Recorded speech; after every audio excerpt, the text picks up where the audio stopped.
Hello welcome back to Hasan English classes. और आज के इस क्लास में मैं डिस्कस करने जा रहा हूँ काफ़ी इम्पोर्टेंट एस्पेक्ट जो कि आपके टेंस से रिलेटेड है और टेंस चल रहा है कंटिन्यू मैनर में।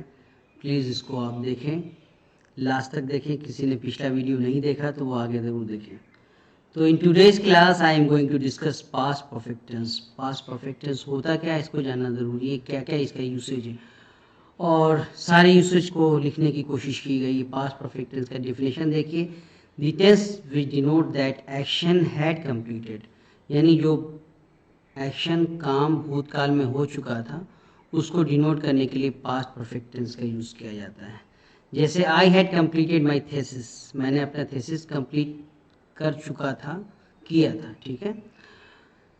This tense is formed with had and the past participle. Had के साथ past participle लगाते हैं, यानी had के साथ V3 लगाते हैं, इसको हम लोग past participle कहते हैं। It is used for an action which began in the past and stopped at that time or before, just before it. यानी कोई काम पास्ट में पूरा हो चुका था, शुरू हुआ और फिर रुक गया था और उसके बाद फिर उसको पूरा किया गया था, उसको भी हम लोग पास्ट परफेक्ट टेंस में यूज करते हैं। जैसे the old oak tree, oak का एक पेड़ था, which stood in the church yard, जो कि चर्च में था स्थापित 300 सालों से, before the church was built, suddenly crash to the ground, यानी ये एक्शन शुरू हुआ था 300 साल पहले और कुछ दिनों पहले ये पूरा हुआ। इसको भी हम लोग पास्ट परफेक्ट टेंस में डिनोट करते हैं।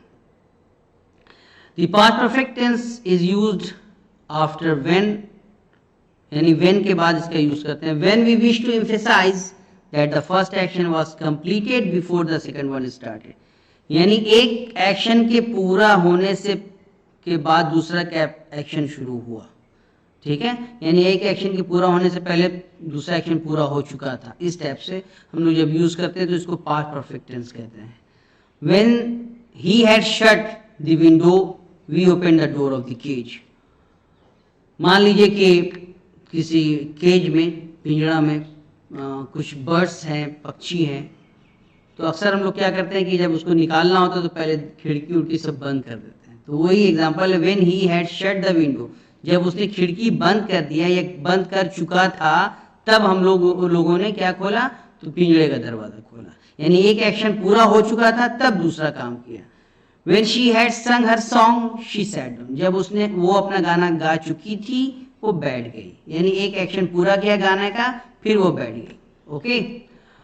It can be used with till until, till का मतलब भी तक होता है और अनटिल का मतलब भी तक होता है। एंड बिफोर, टिल अनटिल और बिफोर के साथ उसका यूज किया जाता है to emphasize the completion of an action, कि एक काम पूरा हो चुका था, यानी एक काम पूरा हो चुका था तब वो दूसरे अंदाज में चला गया। इसको भी डिनोट करने के लिए हम लोग पास्ट परफेक्ट टेंस का यूज करते हैं along with till, until and before. Note, until plus past perfect plus simple past combines the simple past action may precede the past perfect action। देखिए, he refused to go, उसने जाने से इनकार किया, यानी इसको मैं बता रहा हूं कि एक एक्शन हुआ कि जाने से, to go till he had seen all the pictures, जब तक उसने पूरी पिक्चर नहीं देखा उसने जाने से इनकार कर दिया।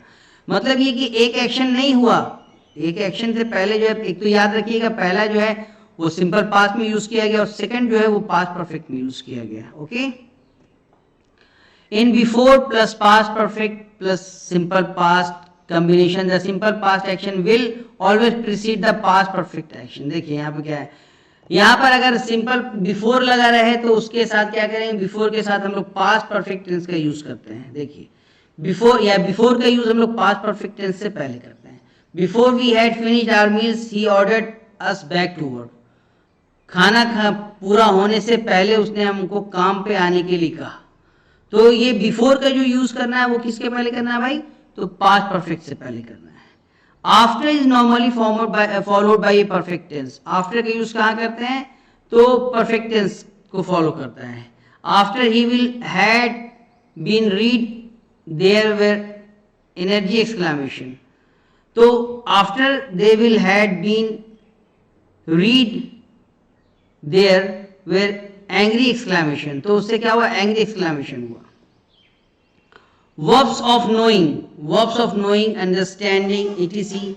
are not normally used in the past perfect tense in time clause except when accompanied by an expression denoting a period of time.